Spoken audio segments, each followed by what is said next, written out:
Many lazy people want to get rich. It's not that hard to make $10,000 a month. I can show you how to do this part-time. 10K a month, working 1 to 3 hours a day. And by the way, if you question my competence, I've done exactly that and started this while working a 9 to 5 job. One, you need to find a product or a service that solves a big problem for people. You will find the best and most profitable products in the wealth, health, and relationship niches.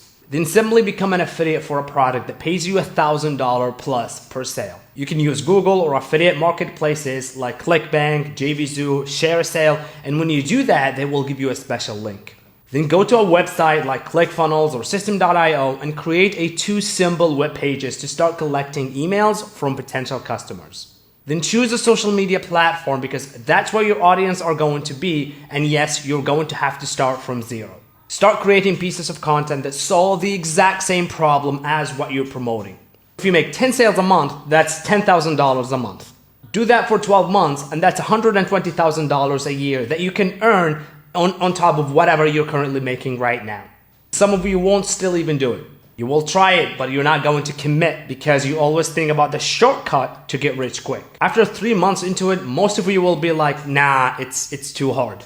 And you're just gonna say it's too much work. And that's why you're stuck at your 9 to 5 job.